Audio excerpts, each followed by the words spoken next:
Boa noite. E apesar dessa glória que tens... O que fala a música?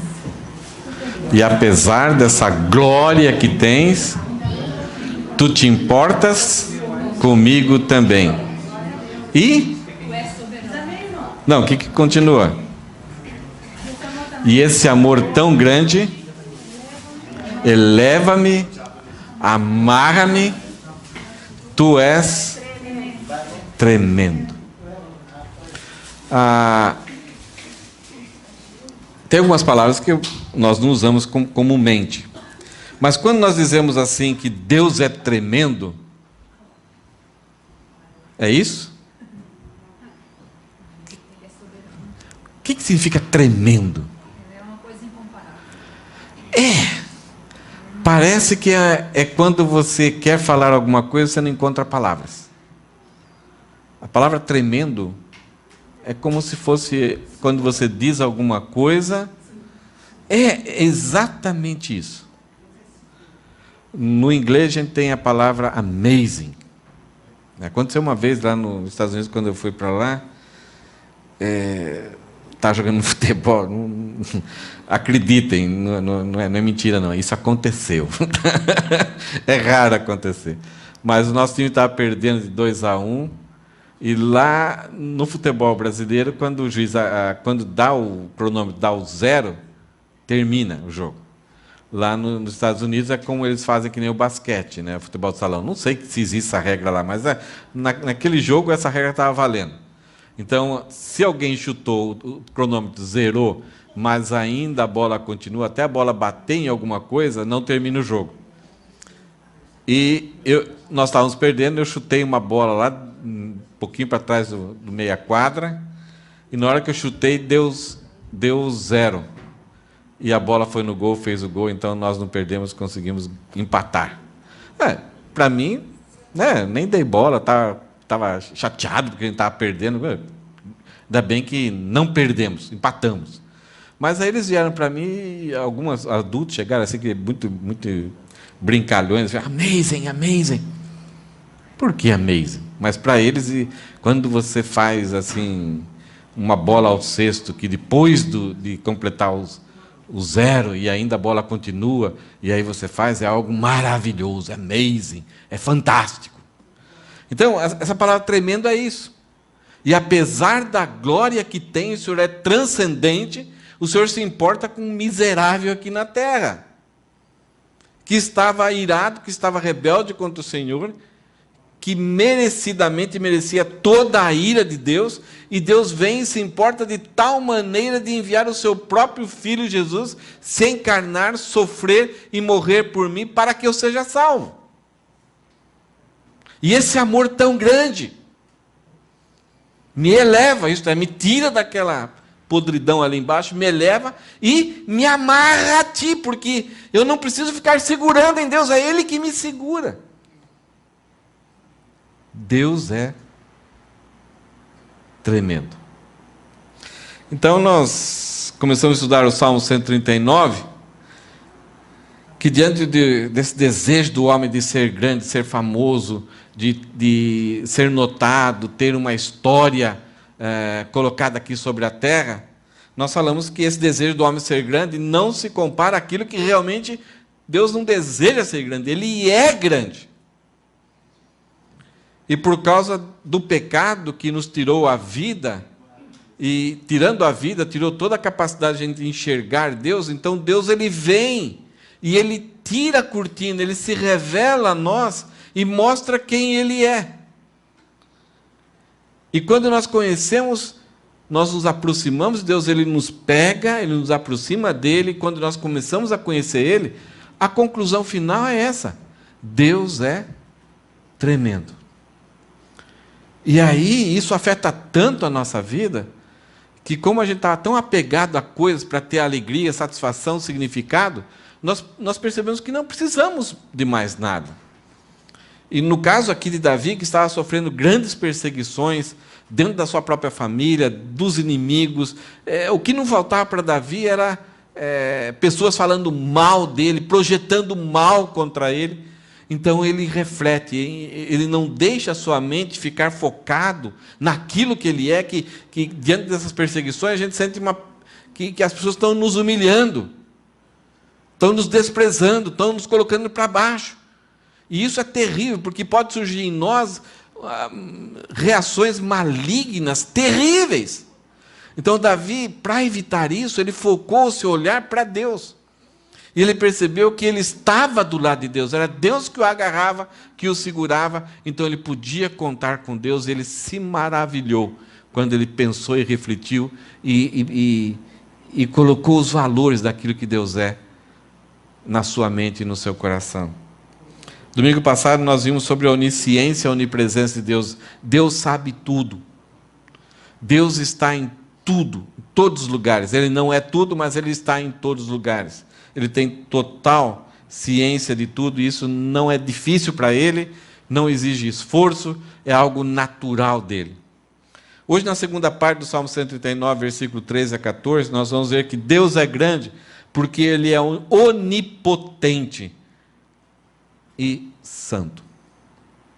Os 3 primeiros atributos, eles refletem a essência de Deus. São 3 atributos que somente nós encontramos na pessoa de Deus. E através dos atributos nós podemos conhecer quem Deus é. Então, onisciência, onipresença, onipotência, Deus não compartilha com mais ninguém. Pessoas, seres angelicais, no caso de Satanás, quis tomar o trono de Deus, mas ele não é. Ele não consegue, ele não pode. Por isso que ele é chamado de usurpador, é alguém que quer tomar algo que não lhe pertence, que não é digno. Agora, Deus, então, nos seus atributos, Ele é onipotente, onisciente, onipresente. O 4º atributo que nós vamos estudar hoje é sobre a santidade de Deus. Esse atributo nós encontramos na sua perfeição, na sua máxima, na pessoa de Deus. Mas é um tipo de atributo que, quando Deus cria algo, Ele compartilha isso. Então, tudo que Deus cria, inicialmente, é santo.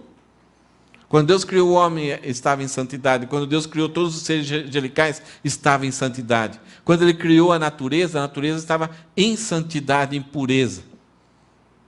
Por isso que havia harmonia. Tudo era bom. E tudo que Deus criou, cada dia que Ele criava, no final do dia, Deus falava assim, viu Deus que era muito bom. Era bom. Mas quando Deus cria o homem, sozinho, Ele falou assim, viu Deus que era bom. Mas depois de um tempo, Deus fala assim, não é bom que o homem esteja só. Então Ele fez o quê? A mulher. E depois que completou ali a imagem dele, no casamento, ali na junção dos dois, Deus refletia totalmente a totalidade da imagem de Deus. Então Deus expressa a sua palavra. Viu Deus que era muito bom. O pecado entra, tanto no meio, antes já tinha entrado entre os seres angelicais, e aí tirou. Esses seres perderam a pureza e a santidade, a moralidade, a vontade soberana, a vontade livre. Depois, quando o pecado entra no ser humano, na humanidade, a mesma coisa acontece. O homem perde a santidade, a vontade livre e a sua condição de conhecer e ter um relacionamento com Deus. Entrou num estado de miséria. E hoje, então, nós vamos perceber... Vai para frente. Sobre os atributos de Deus ainda, que Deus se revela. Por causa do estado em que o homem se encontra, o homem não consegue conhecer a Deus. Então Deus, Ele se revela, Ele veio até o homem, começa a se relacionar, começa a dizer quem Ele era, a prometer, e o homem entender como funcionavam essas promessas. E aí o homem então começa, por causa dessas revelações de Deus, saber quem Deus é. Deus vai falando. Então nós, para conhecermos o Deus, temos que ir até a sua palavra, que esses homens registraram, e registraram pela ação do Espírito Santo, senão eles não teriam condição de registrar isso. Então nós vamos até a palavra, E no relacionamento de oração com Deus, quando o Espírito Santo nos ilumina, nós conseguimos chegar e ter um entendimento dessas verdades, dessas qualidades de Deus. Então, esses atributos não foram homens que inventaram. O próprio Deus se revelou, o Espírito Santo moveu homens para escreverem, para deixar registrado para nós, e nós vamos à Escritura e o Espírito Santo nos ilumina para nós entendermos aquilo que está registrado a respeito de Deus. E esse entendimento ainda é limitado, porque é totalmente impossível de saber tudo a respeito de quem Deus é. Mas aquilo que é necessário está registrado. E quando nós sabemos, a nossa vida tem uma mudança, tem um comportamento, tem uma atitude diferente, e nós conseguimos ter propósito, significado, olhando o futuro, estabelecendo entendendo a nossa missão aqui na Terra e como nós podemos viver uma vida feliz, agradável. Nós falamos que o que se pode conhecer de Deus através da revelação de Deus.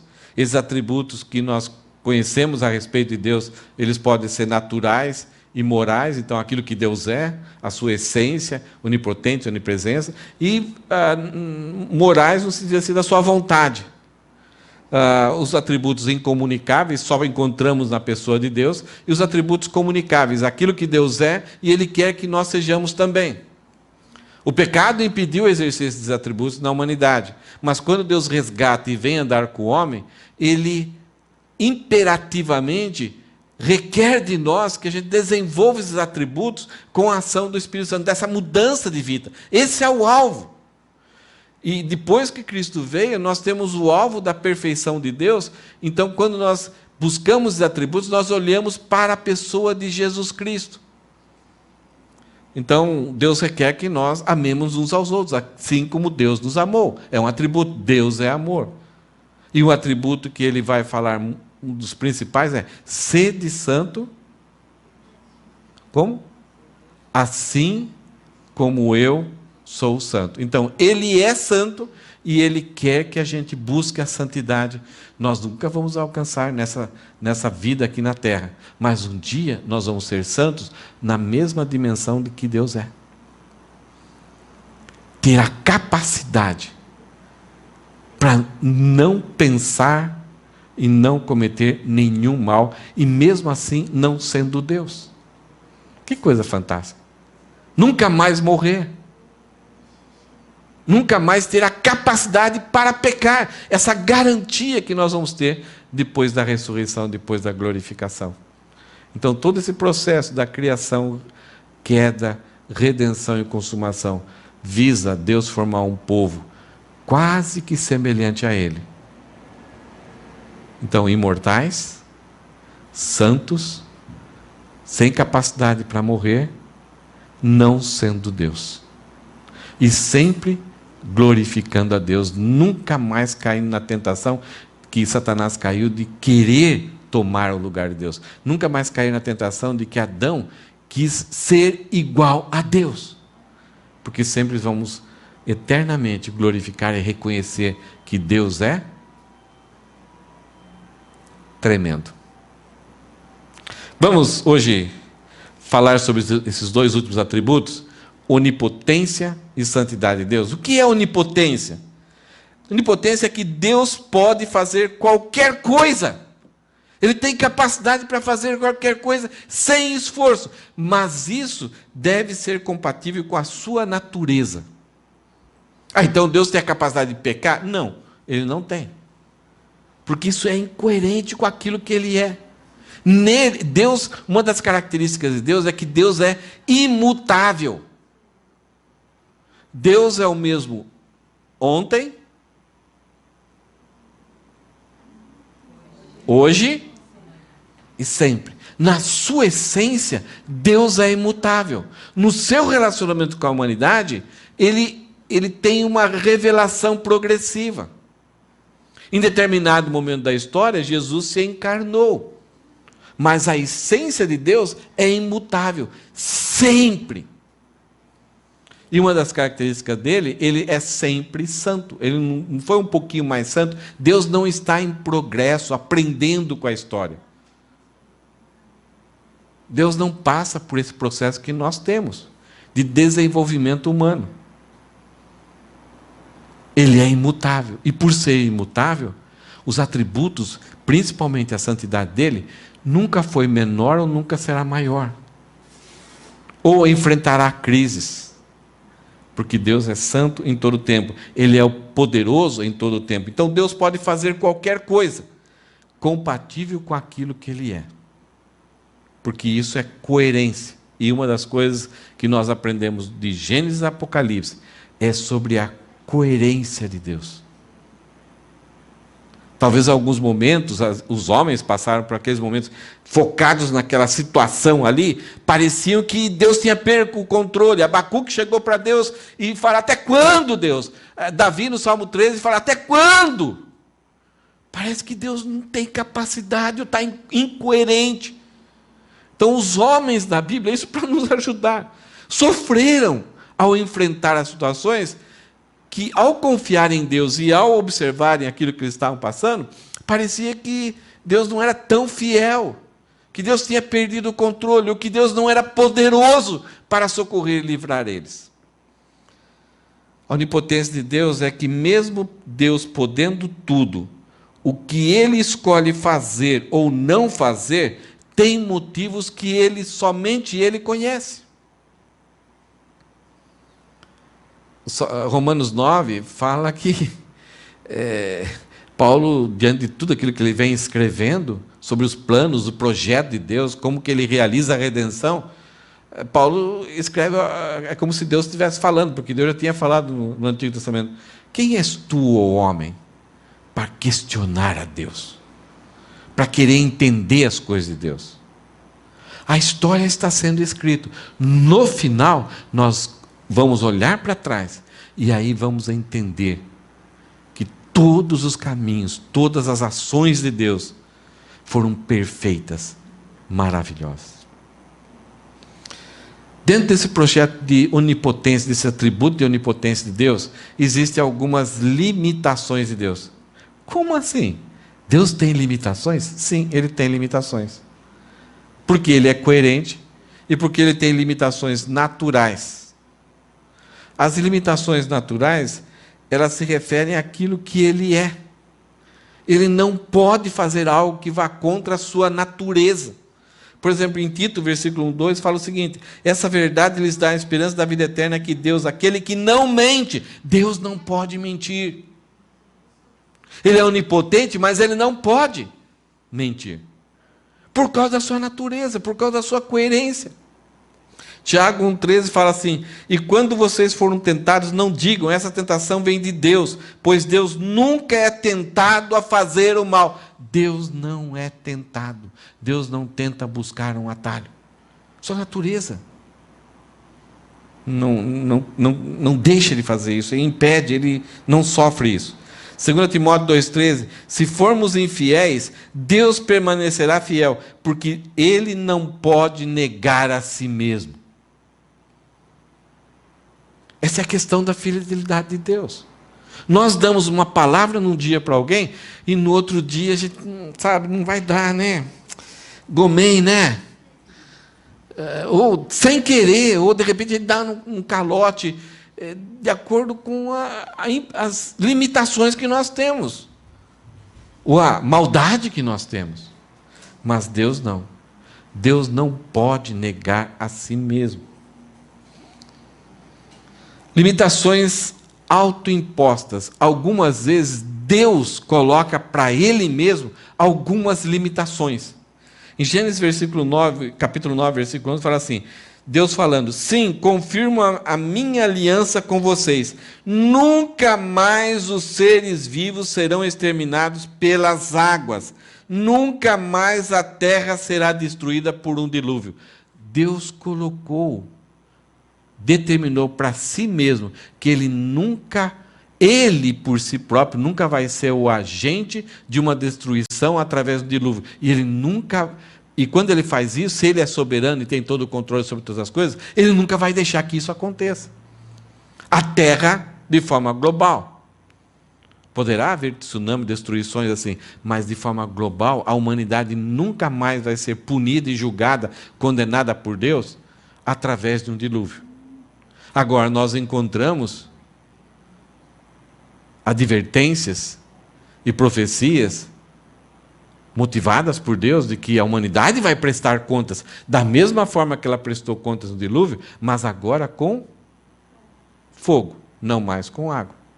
Então a questão aqui é que nunca mais será destruída por água.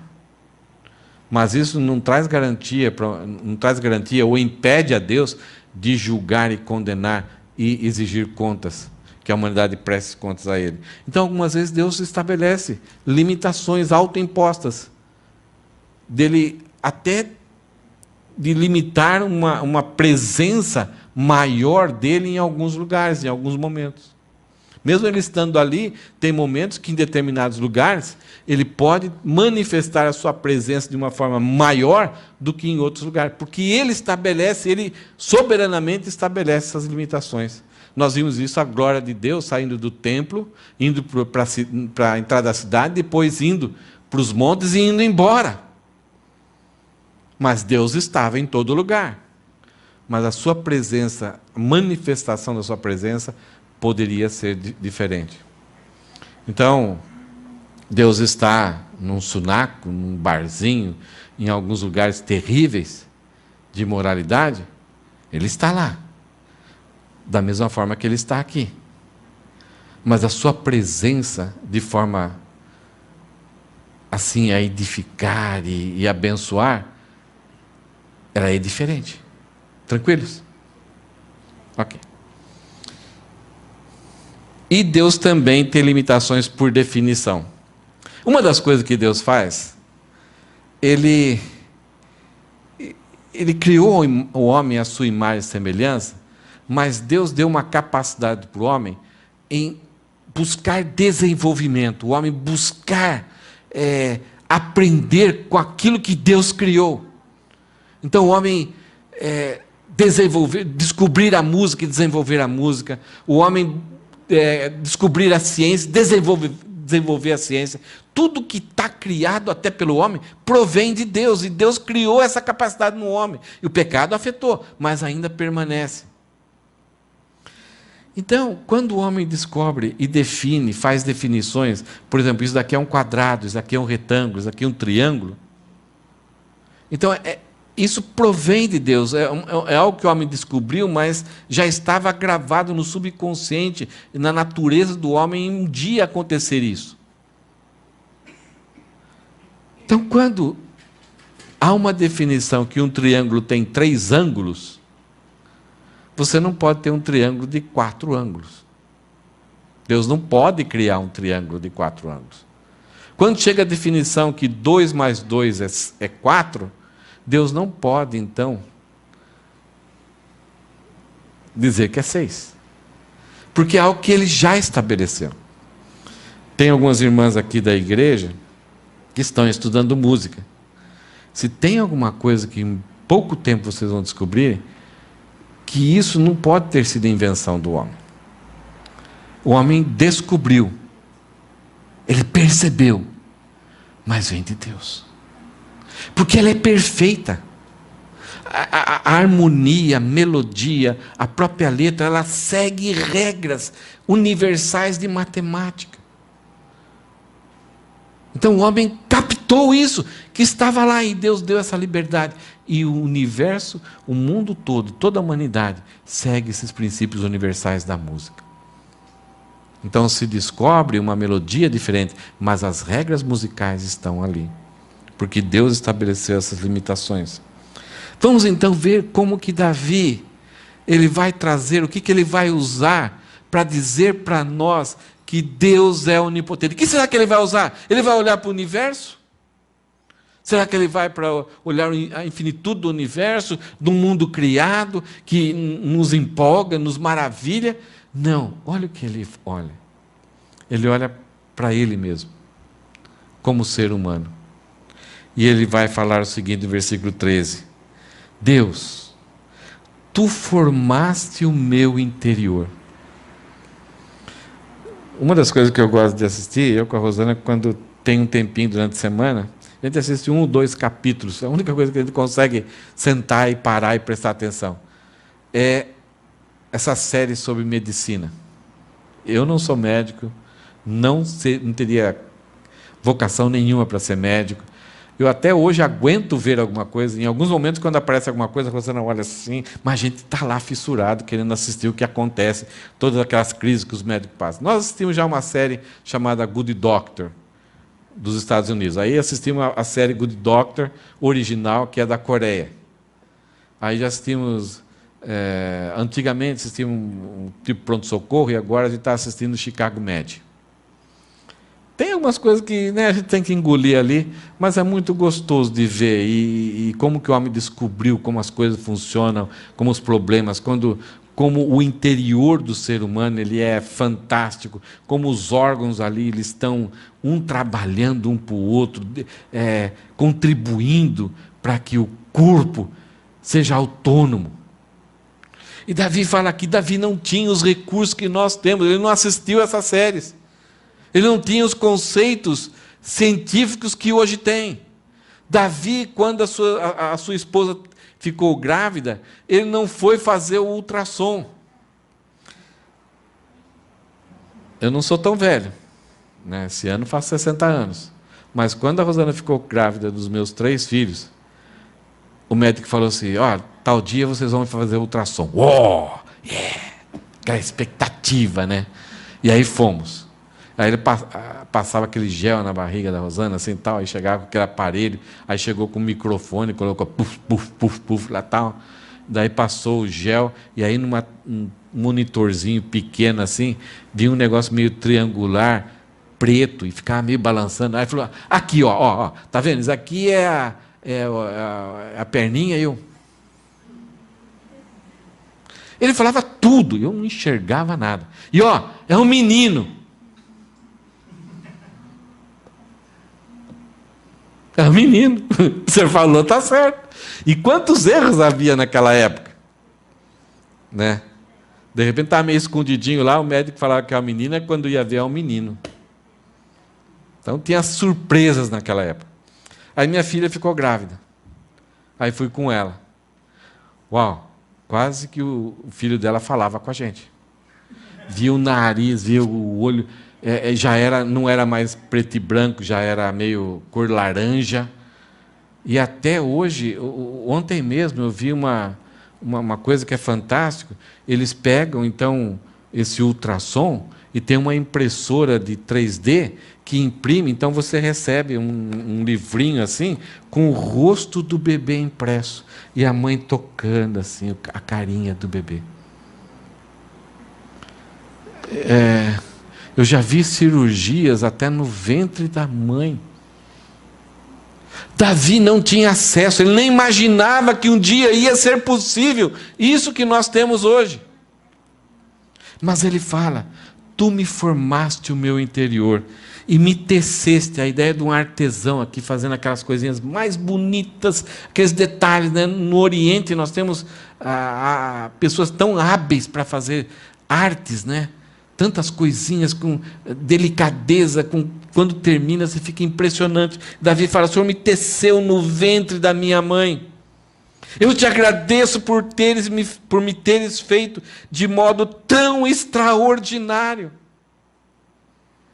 Algumas vezes eu acho até engraçado quando alguns pregadores, algum pessoal que está dirigindo louvor, olha para dentro de você. Eu tento assim, não consigo. Mas se fosse isso capaz, a ciência, ela ainda está descobrindo. Para se ter uma ideia de algo novo, demora mais que 10 anos. E quando nós descobrimos tudo? Aqui Davi está falando da concepção, da formação de um ser humano dentro do ventre de uma mãe, esse ser humano envolto em água, sendo alimentado pelo umbigo. E vamos pensar na concepção, algo que o homem contribui com a mulher só ali a formação desse óvulo, junto com o espermatozoide, formando uma nova célula, e essa célula se... Não dá para entender.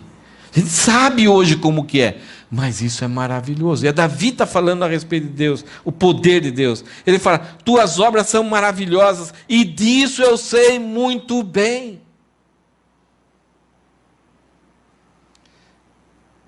Essa é uma coisa que Davi nos ensina aqui. Observação. Porque tudo é fácil hoje. Você coloca um copo, aperta um botão, sai o refrigerante. Você aperta um botãozinho, consegue falar e consegue ver de longe. A gente nem se preocupa em como as coisas são feitas. Como as coisas surgem. Como que um tufão acontece. Por que? Então, a gente só quer saber a informação. Vai ter tufão? Então eu vou ficar em casa. Só isso. Nós perdemos essa ideia da reflexão, de parar à beira de um rio e ficar olhando. Porque existem coisas pequenas, a formiguinha, como a folha cai. Então nós estamos sendo afastados dessa atitude de reflexão e de perceber as coisas naturais da vida. Porque tudo ficou automático, tudo está pronto para nós. Não precisamos entender e saber mais nada. Então, se temos um problema, é um remédio, médico, vamos trabalhar. Não há mais reflexão, pensamento, descanso da mente, olhar para Deus. E Davi fala que Deus faz isso. No versículo 15 ele fala, tu me observavas quando eu estava formado em segredo. A ideia aqui de o Senhor estava atento ao que estava acontecendo. Deus, o Criador do universo, transcendente, distante, além do mundo criado, estava atento ao que estava acontecendo ali com Davi no ventre da sua mãe. Enquanto eu era tecido na escuridão, tu me viste quando eu ainda estava no ventre. Cada dia da minha vida, naquele momento, já estava registrado em teu livro. Cada momento foi estabelecido quando ainda nenhum deles existia. Que poder de Deus! Que poder! Então, para falar que Deus é onipotente, Davi usa a sua experiência na sua gestação e na sua formação. Escondida. Quando muitas vezes a mulher fala, estou grávida. Não parece. É incrível que hoje em dia a gente tem notícias de mulheres que foram no médico passando mal e deram à luz, mas não sabiam que estavam grávidas. Que triste. É triste por um lado, porque não curtiram, não se maravilharam com cada minuto dessa gestação. E perderam. No versículo 17, Davi fala o seguinte, como são preciosos os teus pensamentos a meu respeito, Deus.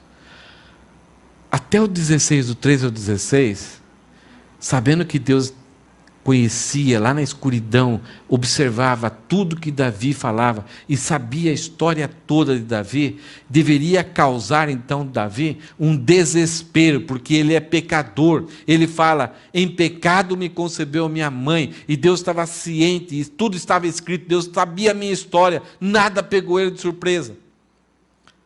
Mas como Davi tem certeza que Deus o chamou, e ele atendeu esse chamado, havia uma relação, e que esse amor que Deus tinha o agarrava a Deus, o amor de Deus o agarrou a Deus. Então, em vez de esse conhecimento do poder de Deus ser um terror, para Davi era uma segurança. Era uma certeza, diante de tantas coisas ruins que estavam ao seu redor, que o ameaçavam. Ele fala assim, como são preciosos os teus pensamentos a meu respeito, ó Deus. É impossível enumerá-los. Você sabia que Deus tem pensamentos a respeito de você? Pensamentos que ele fala, pensamentos de paz. Obras que Deus preparou para que você andasse nelas. Você não está jogado num universo de pessoas soltas por aí que tem que sobreviver. Não. Deus tem um propósito para cada um de nós. E Deus fala que é impossível enumerar esses pensamentos preciosos. Ele fala, não sou capaz de contá-los. São mais numerosos que os grãos de areia. E quando acordo, tu estás comigo. Apesar de Deus ser onipotente, o Todo-Poderoso, isso ele se agarra a nós. Não é nós que precisamos nos agarrar a Ele, mas a gente precisa entender que estamos agarrados a Ele, então vivemos a vida que o agrada. E essa tranquilidade de Davi, saber da onipotência de Deus, não gerava nele terror, mas gerava nele segurança, paz.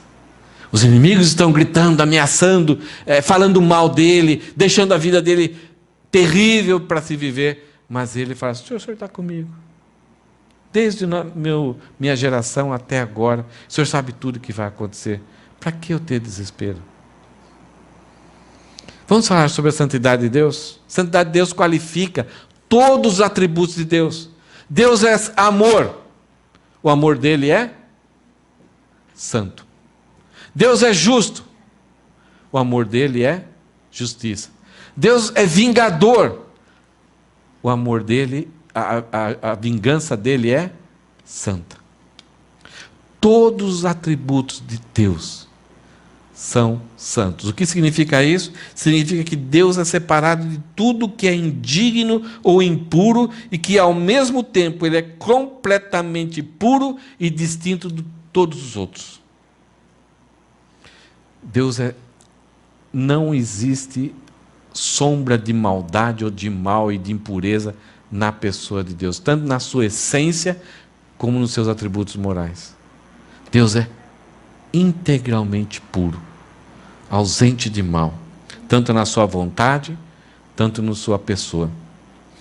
No Antigo Testamento, Deus é o que mais Deus quis revelar. Ele revelou isso principalmente através das leis. As leis eram severas não para que a nação de Israel tentasse obedecer, mas ao tentar obedecer e ver a impossibilidade, a nação de Israel deveria pedir clemência e misericórdia a Deus e entender que era impossível isso acontecer por causa da natureza pecaminosa que eles tinham. Então já estava ali proposto para eles o sacrifício. A lei tinha o propósito de servir como professor, como um aio, para conduzir eles até a cruz, o sacrifício. Para que o homem entendesse que era incapaz e que não era santo, que não era justo. E precisava de remissão. Precisava que Deus o declarasse justo, que Deus providenciasse um processo que o homem fosse possível ser justificado. A lei visava o homem clamar a Deus, ficar contrito, entender que ele era pobre de espírito e pedir clemência. Mas os homens entenderam totalmente errado. Acharam que cumprir aqueles rituais, seguir estritamente a lei, eles eram melhores do que um com o outro, e aí Deus ficaria devendo as bênçãos espirituais. Eles seriam merecedores da presença de Deus. Então a santidade foi muito enfatizada no tempo do Antigo Testamento. Essa é uma das coisas que Deus mais fez questão de mostrar, que havia uma separação, uma divisão, um obstáculo entre o homem e Deus. E esse obstáculo era o pecado. Então, de um lado é trevas, é pecado, do outro lado é santidade. E santidade, luz e trevas não podem comungar. Por quê? Se existe do lado da luz, tem um ser onipresente, onisciente, onipotente, e é imutável, e desse lado tem alguém em pecado, em rebeldia, se o contato, se a presença da luz com as trevas, o que aconteceria com as trevas?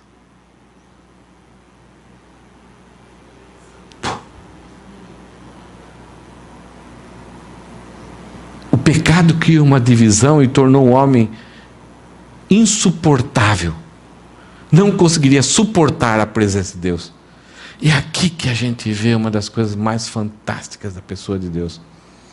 ele se condiciona de tal forma para que a sua justiça seja restrita e não consiga destruir a humanidade. Então, tanto no Antigo Testamento, várias vezes Deus se manifestou como o anjo do Senhor, estando presentes ali com o homem e não destruindo aqueles homens. Deus se conteve. E a maior demonstração dessa contenção de Deus é que em determinado momento o seu Filho, todo-poderoso, todo-onisciente, todo-onipresente e todo-santo, encarnou num ser humano e viveu entre nós sem destruir aqueles que estavam ao seu lado. Por isso, um dia, os discípulos estão gradualmente, ao longo da caminhada com Jesus, eles vão descobrindo um pouquinho mais, eles vão desconfiando que Jesus é alguma coisa especial. Primeiro eles acham que é um professor, é um mestre, é um profeta, mas depois eles vão, cada vez mais, vão ficando assustados. Porque Jesus está fazendo coisas, está falando coisas que o declaram ser Deus. Como entender isso?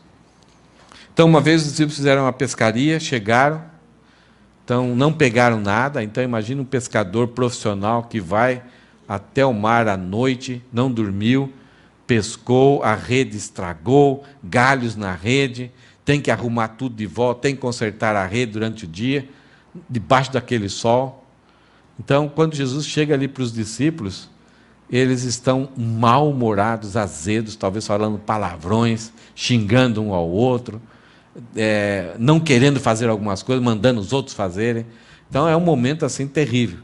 Jesus percebe que eles vieram e não tiveram lucro. Jesus fala assim, vamos pescar agora, lance a rede ali, na beira ali, de dia. E aí Pedro não aguentou, o senhor é carpinteiro. Nós pescamos a noite toda, não conseguimos nada. Mas aí Pedro bate um pouquinho de senso crítico nele. Espera aí, ele já fez coisas, já multiplicou os pães. Epa. Tá bom, sobre a tua ordem vamos fazer, mas Pedro faz isso como se, o senhor vai ver, eu quero provar. Mas aquele negócio, tá bom, eu vou lançar, mas não vai dar certo. E quando ele lança, a rede começa a se encher. E eles têm que chamar um outro barco para ajudarem a eles, porque o barco está quase virando. Sabe quantos peixes eles pescaram? É interessante.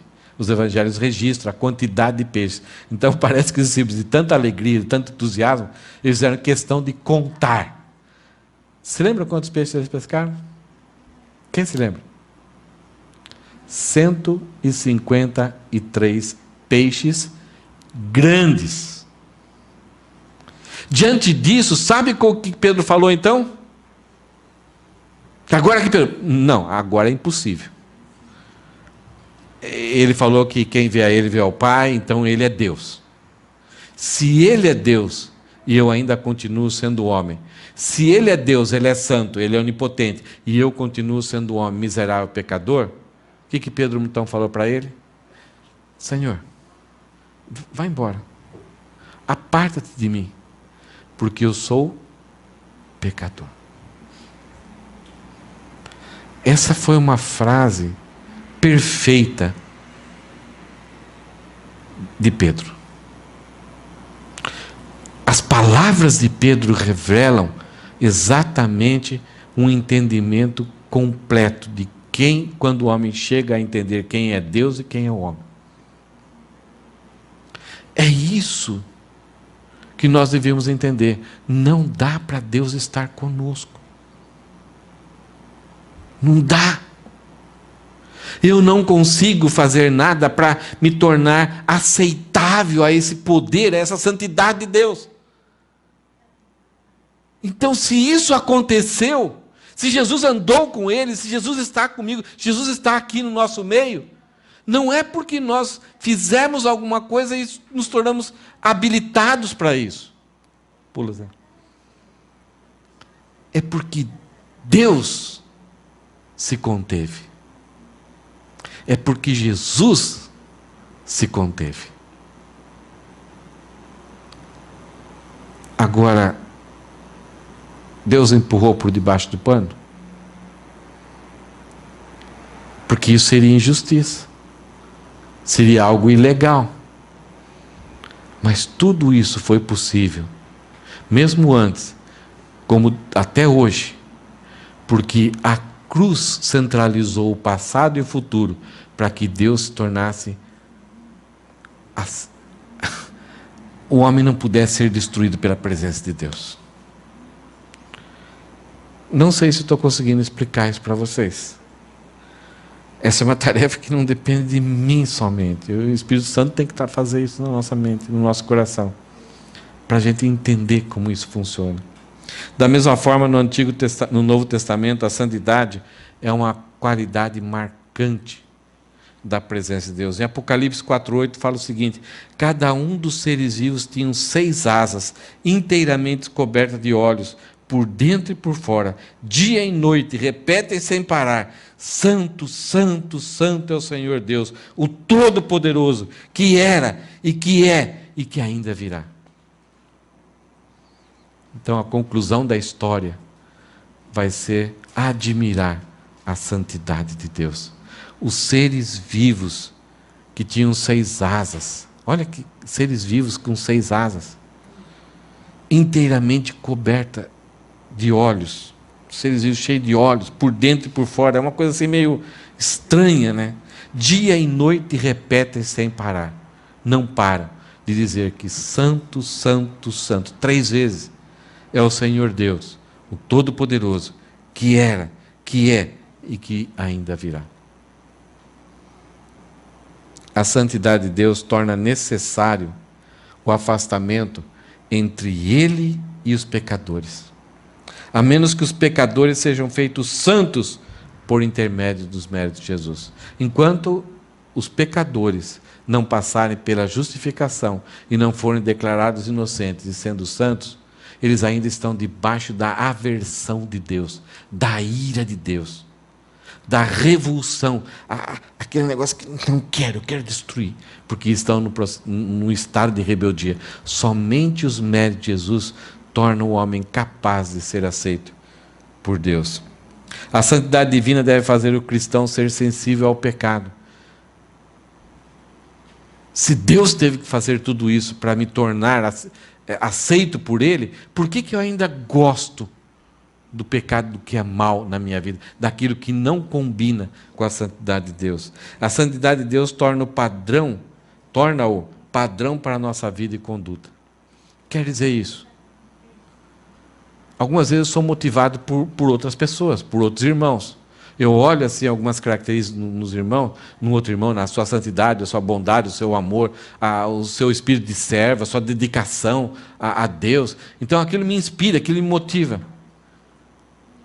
Mas isso não me deve satisfazer. Porque o padrão é Deus. E esse padrão é muito alto, então Ele é o meu modelo de santidade. Mas Deus é Espírito, é transcendente. Então como que eu posso entender como que Ele faria as coisas no meu lugar? Olhe para Jesus, Ele fez as coisas no meu lugar. Então em Jesus eu encontro Deus exercendo os seus atributos na vida humana. Ele é o meu padrão. Eu posso ser encorajado por pessoas, por pastores, missionários, mulheres, servas de Deus. Então elas me estimulam, eles me motivam. Mas eu não posso me contentar com isso.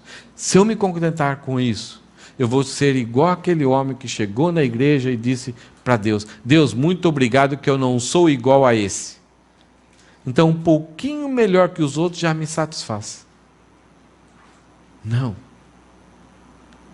Eu tenho que sempre olhar para a santidade de Deus e caminhar nessa direção. Não é para desanimar,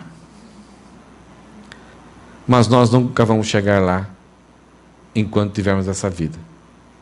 Mas um dia Ele vai nos tornar. Um dia Ele vai mudar tudo. Vamos ver como Davi tratou a santidade de Deus no versículo 19. É um pouco bem estranho, porque parece que Davi está irado aqui. Mas vamos pegar a ideia de Davi. Versículo 19. Ó Deus, quem dera destruísse os perversos, afastem-se de mim, assassinos. Eles blasfemam contra ti, teus inimigos usam teu nome em vão. Essas ações da humanidade que Davi está falando são totalmente contrárias à tua santidade. Versículo 21. Acaso, Senhor, não devo odiar os que te odeiam? Não devo desprezar os que se opõem a ti? Pois é isso que Deus faz. Deus odeia o pecado. Deus despreza os pecadores. A santidade de Deus, juntamente com a justiça de Deus, produzem uma ira santa contra aquilo que é pecado. Então Davi está fazendo uma coisa natural, aquilo que Deus espera. Se fomos justificados, reconciliados com Deus, por que ainda batemos palmas para aqueles que desprezam e blasfemam contra Deus? Não deveriam ser uma atração para nós, modelos para nós. Odiar aqui não é ter aquele sentimento de raiva. Odiar a ideia de não me pertence, não quero. Se você odeia camarão, alguém dá para você, você não precisa bater e jogar o prato. Não, não quero. Eu odeio camarão. Não quero. Então o que Davi está falando, Deus, eu entendi quem o Senhor é. Eu me apeguei ao Senhor, fui reconciliado com o Senhor. Então agora, as coisas que são contra o Senhor, assassinato, perversidade, blasfêmia, tomar o nome de Deus em vão, eu rejeito. Eu não aplaudo, eu não imito, eu não gosto, não tenho prazer, não pertence mais à minha vida. Eu luto para que isso não seja nenhum sinal da minha vida prática. Versículo 22. Sim, eu os odeio com todas as minhas forças. Eu tenho uma disciplina pessoal para não assimilar nada disso. Eu me esforço. Eu me dedico para que essas coisas não pertençam à minha vida diária. Pois é desagrado ao Senhor. Está contra a santidade do Senhor. Pois teus inimigos são os meus inimigos. E aí Davi, em vez de partir para a guerra, não é esse o propósito? Porque mesmo você rejeitando eles, você tem que entender que Deus enviou o seu Filho para morrer por eles, para eles serem justificados. Se eles ouvirem a mensagem, se eles se arrependerem, reconciliarem com Deus, crerem em Jesus Cristo, eles se tornarão filhos de Deus, serão justificados também. Então a ideia de odiar aqui e tornar essas pessoas como inimigas, a ideia é que não deve ser o amigo do dia a dia, mas eles são pessoas a serem evangelizadas e receberem as boas novas, que apesar de serem inimigos, Deus os amou, e a todo aquele que nele crê, não vai perecer. Mas Davi, mesmo declarando isso para Deus, que ele odeia, que ele rejeita, que ele não quer que essas coisas pertençam a ele, a blasfêmia, a perversidade, tomar o nome de Deus em vão. A ideia de tomar o nome de Deus em vão é falar sobre Deus sem entender de Deus, colocar Deus em qualquer coisa e muitas vezes aí usar o nome de Deus como fosse um amuleto, uma porção mágica. Achar que pronunciar, você terá poder sobre Deus e as coisas vão realizar e Deus vai ser obrigado a fazer para você. É como se Deus fosse uma energia. Isso que é tomar o nome de Deus em vão. Não é somente falar, mas é achar que isso é um amuleto, que é uma palavra mágica como abracadabra. E pô, as coisas acontecem. Davi, sabendo que a atitude dele, a disposição dele era de rejeitar o mal, porque Deus somente é santo, ele agora volta para si. E ele pede para Deus: examina-me, ó Deus, cavoca lá no fundo, e conhece meu coração, veja o meu coração, prova-me e vê meus pensamentos. Davi está pedindo algo aqui, que mesmo ele se esforçando para odiar, rejeitar, não ser igual a essas pessoas, ele sabe que ele ainda, apesar de ser filho de Deus, ser servo de Deus, ele tem uma natureza pecaminosa que peca, que pensa cada dia. Então ele pede: Deus, apesar de eu estar agarrado ao Senhor, Por favor, entra lá na minha mente, no meu coração, examina, ó Deus, e conhece meu coração e prova-me, coloca, prova a ideia de quando você tem duas substâncias, você vai fazendo alguma coisa até descobrir quanto de proporção tem ali. E vê meus pensamentos, mostra-me, ó Deus, se há em mim algo que te ofende. E Senhor, conduze-me pelo caminho eterno. Davi está confessando aqui que mesmo o seu esforço para odiar aquilo que é contra Deus, ele ainda tinha uma natureza pecaminosa. E lá no fundo, ele sabia que tinha coisas que nem ele mesmo sabia, que ele achava até que era correto, mas Deus precisaria mostrar para ele. Muitas vezes na Bíblia a gente tem situações assim, que Deus vem e questiona. Por exemplo, Jonas achava que estava fazendo uma atitude muito certa de não atender, não ir para Nínive pregar, e ainda estava achando muito certo de bater o pé, de odiar os inimigos lá tal. Aí Deus chega para Jonas: é razoável essa tua ira, Jonas? Deus sabia que não era razoável, mas ele faz esses questionamentos, ele examina o coração de Jonas, para Jonas perceber. E Jonas termina o seu livro, para nós dando a impressão de que ele saiu bravo ainda com Deus, batendo o pé, porque ele não gostou do exame de Deus. Muitas vezes nós não gostaremos da forma com que Deus vai examinar o nosso coração, vai expor o nosso coração. Porque a melhor forma de expor o nosso coração são situações desconfortáveis, quando a gente sai da área de conforto, e ali a gente perde o controle.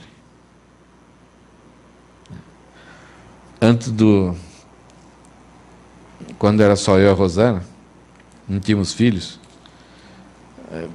constantemente o pessoal falava: nossa, você é um cara tão calmo, tranquilo, aguenta cada coisa.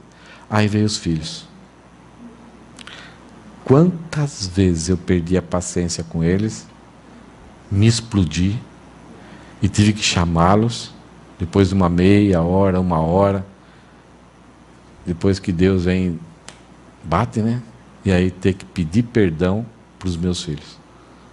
E mostrar para eles que, independente do que eles tiverem feito, o que eu fiz estava errado.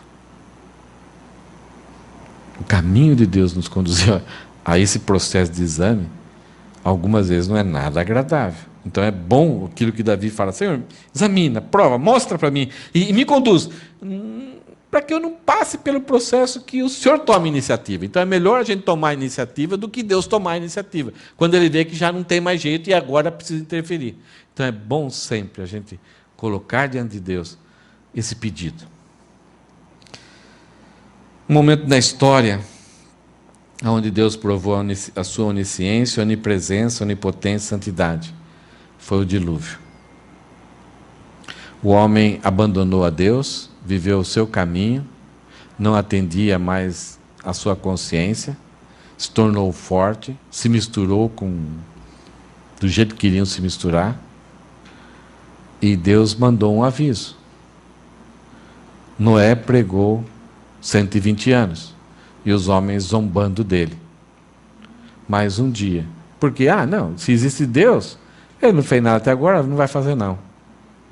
Deus nunca vai ser poderoso. E aí quando Noé começa a construir a barca de 400 metros de comprimento,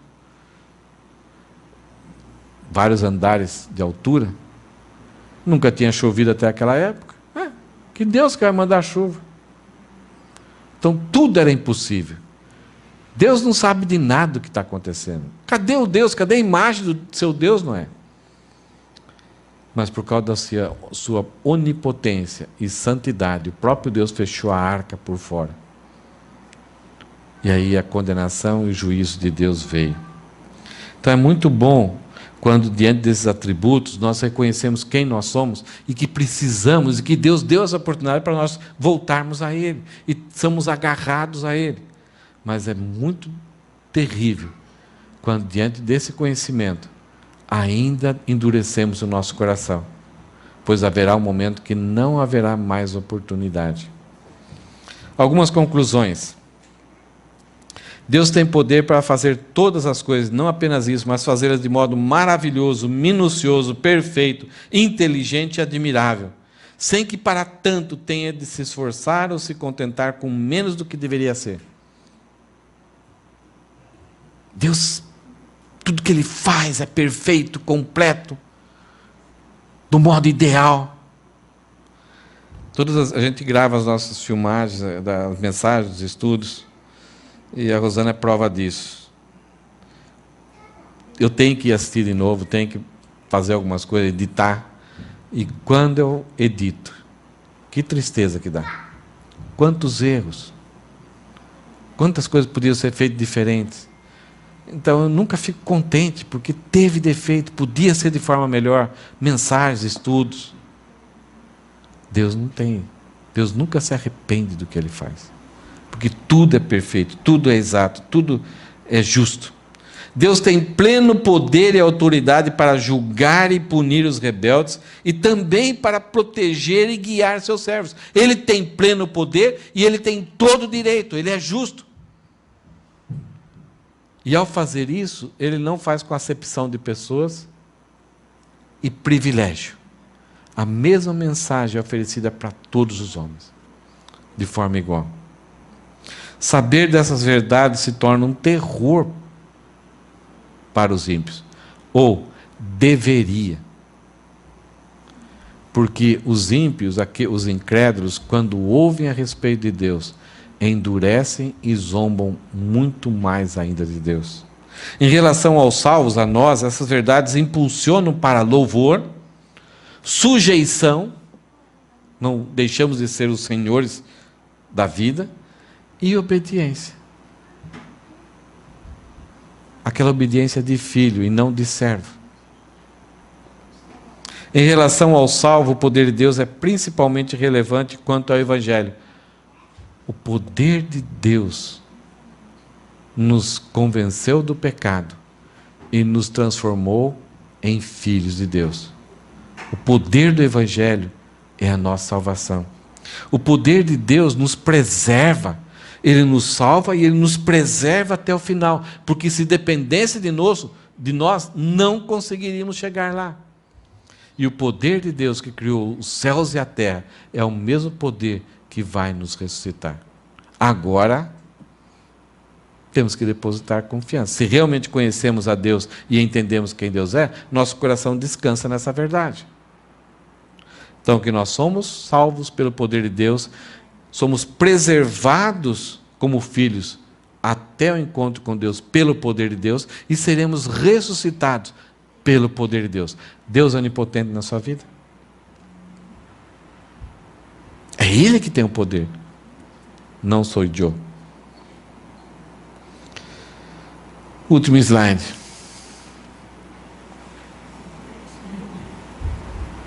Até a Rosana já sabe ler, né? Eu não sei ler isso ainda. Qual que é a palavra? Sugoi. Eu não sei quanto a você, mas esse conhecimento é maravilhoso demais para mim.